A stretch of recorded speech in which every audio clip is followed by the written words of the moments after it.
My neighbor's storm cellar had been sealed shut for the 11 years we lived next door. Last month a tornado warning forced us to break it open. What we found inside had nothing to do with weather at all. Tonight every single story is completely true. 5 real discoveries, 5 real families, 5 things that were never supposed to be found. Let me take you back to where each of these stories started.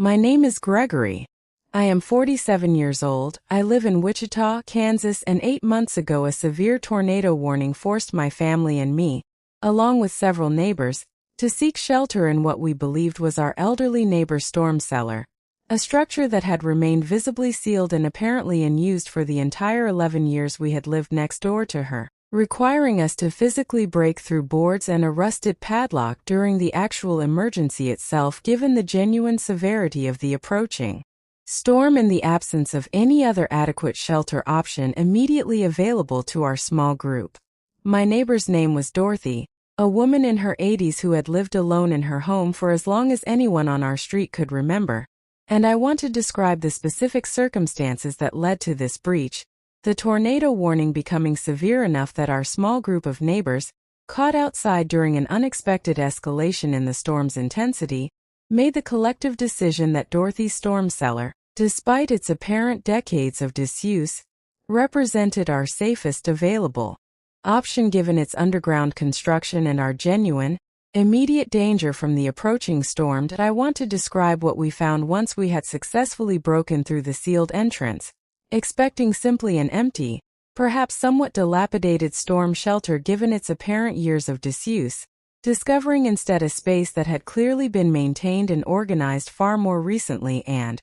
carefully than its sealed exterior had suggested, containing furniture, personal belongings, and most unsettling, a collection of photographs and personal items that appeared to document what had once been an entire additional living space rather than simply an emergency weather shelter. I want to describe the specific items that immediately struck our group as unusual, finding a small collection of children's toys and clothing appropriate for what appeared to be a young child, items that felt genuinely inconsistent with what we understood of Dorothy's life, having always known her as living alone without any apparent children or grandchildren regularly present in her life during our 11 years as neighbors. I want to describe what happened once the storm passed and we had opportunity to more carefully consider what we had discovered, several neighbors expressing their own growing unease at what we had found, prompting a conversation about whether we should attempt to discuss this discovery with Dorothy directly, or whether this represented something requiring more careful, formal attention given the genuinely unsettling nature of finding what appeared to be evidence of a child's presence in a space that had apparently been deliberately sealed away for over a decade. Update. 4 months later, we did eventually have a careful, difficult conversation with Dorothy about what we had discovered, learning, through her own emotional, halting explanation, that this space had indeed been prepared decades earlier for a grandchild she had hoped to have regular custody of following her own daughter's difficult circumstances, a custody arrangement that had ultimately never materialized due to complicated family legal proceedings that had concluded with the child remaining with other family members entirely, leaving Dorothy with this carefully prepared space that she had found too painful to either use for its original weather shelter purpose or to simply dismantle and repurpose, choosing instead to seal it away entirely rather than continue confronting this specific, unrealized hope every time she might otherwise have needed to access an ordinary storm shelter. Dorothy has since, with our support, worked through some of this difficult history with a counselor, and has made the decision to finally properly clear and restore the space to its intended emergency function, a process our small group of neighbors helped her complete over several subsequent weekends, learning considerably more about her difficult personal history than any of us had previously known despite over a decade of casual, friendly neighborly interaction. Dorothy sealed away a grief she could not face directly. Our second story tonight is about something sealed away too, but this time nobody knew why until a routine home inspection forced the question, Wait, this is the part that gets me most. Here is what they found. My name is Melissa. I am 39 years old. I live in Louisville, Kentucky, and 7 months ago, while preparing our house for sale after 15 years of ownership, our home inspector identified what he described as a structural anomaly, a section of exterior wall that showed clear evidence of a bricked-up window opening, positioned at a location that, based on our home's actual interior floor plan, would have opened directly into what we had always understood to be solid, load-bearing wall space within our upstairs hallway. A discrepancy the inspector found significant enough to recommend further investigation before proceeding with any sale. I want to describe the specific process of understanding this discrepancy, our inspector explaining that the exterior brick pattern clearly showed where a window opening had once existed and had subsequently been filled in and bricked over, a modification that, based on the brick aging and weathering patterns, appeared to have occurred decades earlier, likely well before our own 15 years of ownership. But that raised the immediate question of what space this window had originally provided light and access to, given that our current floor plan showed no corresponding interior space at this specific location. I want to describe what we did once we understood this discrepancy required further investigation, hiring a structural engineer to conduct a more thorough assessment specifically focused on this section of our home, an assessment that revealed, through careful measurement and comparison against our home's original architectural plans obtained from county records, that a small room approximately 6 feet by 8 feet had apparently existed at this location in the home's original construction, a space that had subsequently been completely sealed off from any interior access, with our current hallway wall constructed specifically to conceal any indication this space had ever existed. I want to describe the process of actually opening this sealed space, working with our structural engineer and a contractor to carefully access this hidden room through what we determined was the safest, most structurally appropriate entry point, discovering,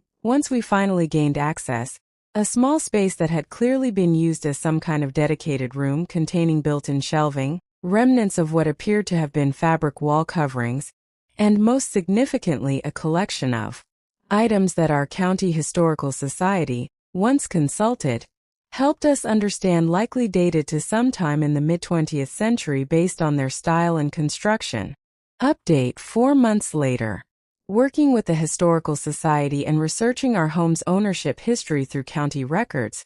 we eventually determined that this space had likely been constructed and later sealed by a family who had owned our home decades before us. Though the specific reasoning behind both its original creation and eventual sealing remains something we have not been able to definitively establish despite considerable research effort. The family in question having since passed away with no surviving descendants, we were able to locate for direct consultation about this history. We ultimately decided to properly restore this space as a small additional room rather than resealing it, a renovation that added genuine value to our home during the sale process, though we made sure to fully disclose this discovery and its history to potential buyers, several of whom, once we explained the situation, expressed genuine fascination rather than any concern about proceeding with the purchase given the space is now resolved. Understood history. A bricked window revealed. A room from another era. Our third story tonight is about a discovery that happened not in a wall, but in the ground itself, during what should have been an ordinary landscaping project. This is the part that stays with me. Here is what happened. My name is Robert. I am 43 years old. I live in Richmond, Virginia, and 6 months ago, while digging a new garden bed in our backyard, my shovel struck what turned out to be a metal container buried approximately 2 feet below the surface, a discovery that initially seemed like it might represent nothing more than an interesting piece of yard debris, but that, once opened, revealed itself to be a carefully sealed time capsule containing items and documentation that eventually connected to a genuine, previously unsolved local mystery from several decades earlier. I want to describe the specific contents of this container once we managed to open it, finding several sealed documents, some photographs, and a handwritten letter, all protected reasonably well by the container's apparently deliberate waterproofing, materials that, once we began actually reading through them, revealed themselves to belong to a family who had apparently lived in our home during the 1970s, decades before our own more recent ownership. I want to describe what these documents actually revealed once we read through them more carefully, finding what appeared to be a detailed personal account written by someone describing concerns about a family member's disappearance, referencing specific dates and circumstances that, once I researched them further, connected directly to an actual, documented missing persons case from that same era that had apparently never been resolved, a case I had no previous knowledge of despite having researched our home's general history when we first purchased it years earlier. I want to describe what we did once we understood we might be holding genuine, previously unknown information relevant to an actual cold case, contacting local police to report our discovery and provide them with copies of everything we had found, a decision that led to renewed investigative interest in this decades-old case. Detectives explaining that while much of what we found might simply represent one family member's private processing of grief and uncertainty, rather than containing any definitively new evidentiary information, the specific details and timeline documented did provide potentially useful context that had not previously been part of the official case file.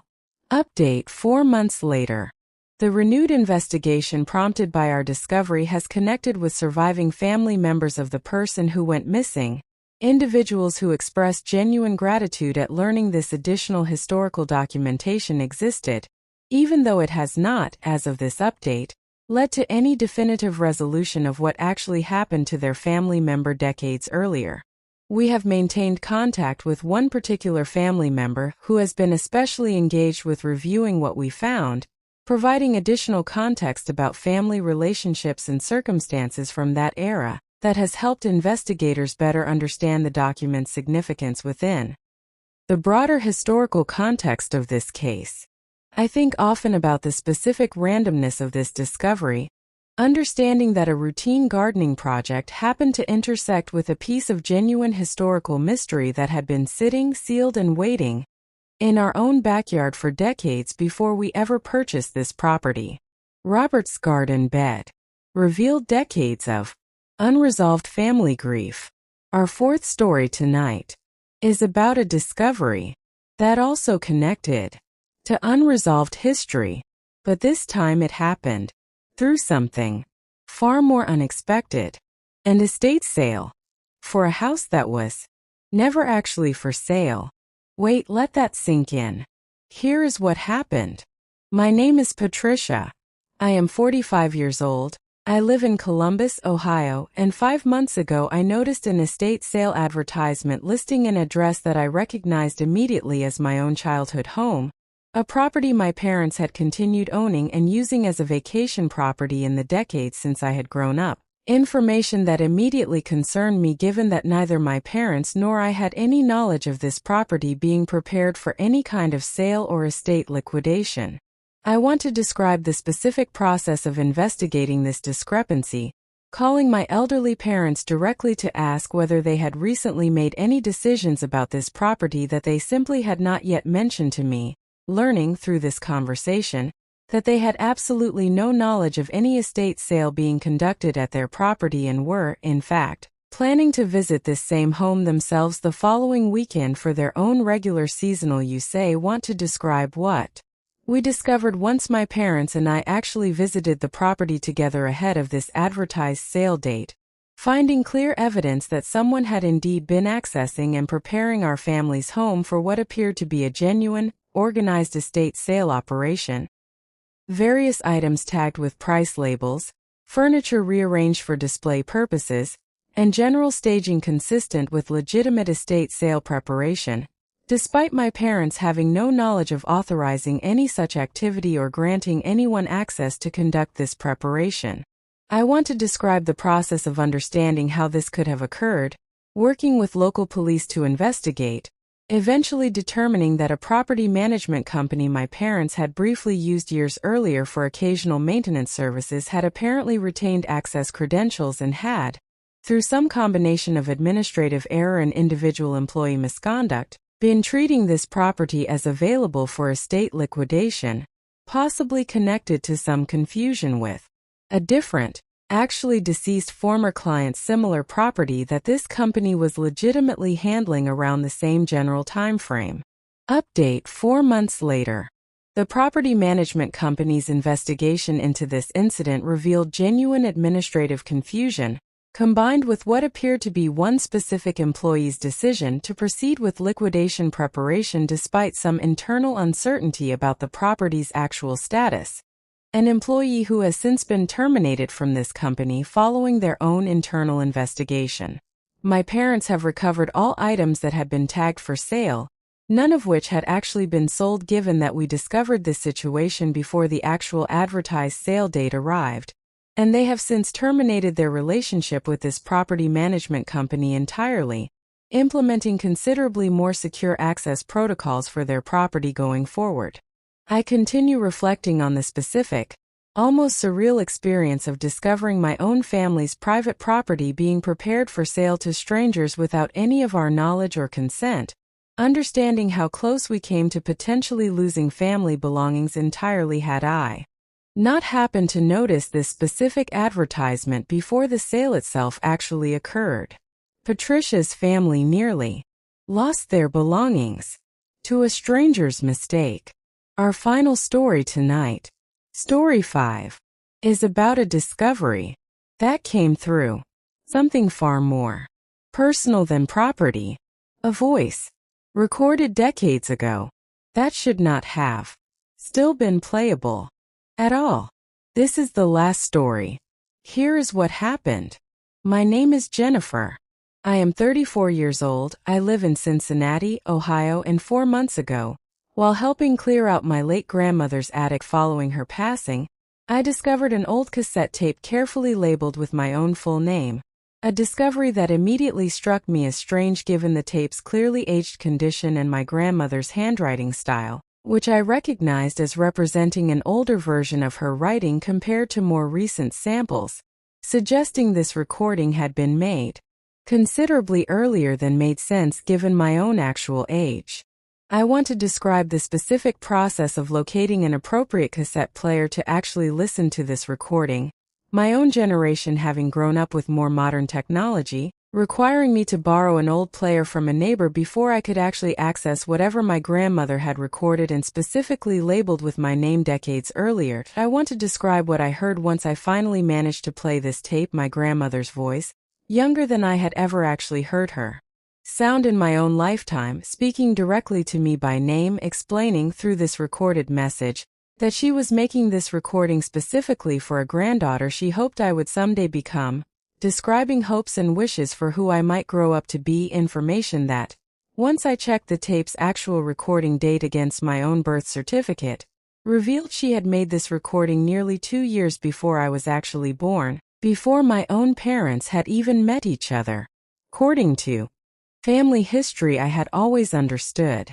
I want to describe what it felt like to hear my grandmother's voice, speaking directly to me by my actual name, describing hopes for a grandchild who did not yet exist in any concrete sense, recorded during a period before my own parents' relationship had even begun, raising genuine questions about how she had apparently already decided, years in advance, both that a grandchild would eventually exist and, remarkably, what name this future grandchild would actually carry. Update 4 months later.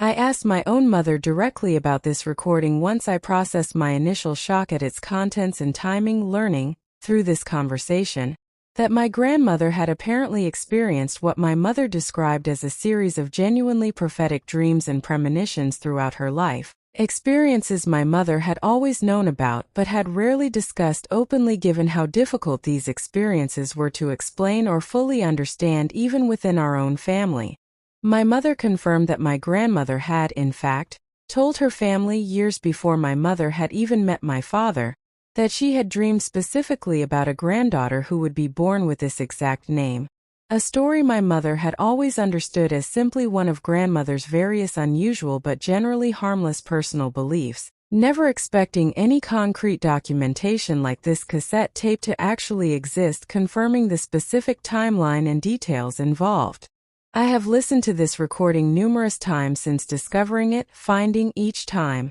a strange combination of comfort and genuine unease in hearing my grandmother's younger voice speaking so specifically and confidently about a future she could not have had any conventional way of actually knowing or predicting with this level of specific accuracy. That's all 5 true stories tonight. If any of these disturbed you, let me know in the comments below.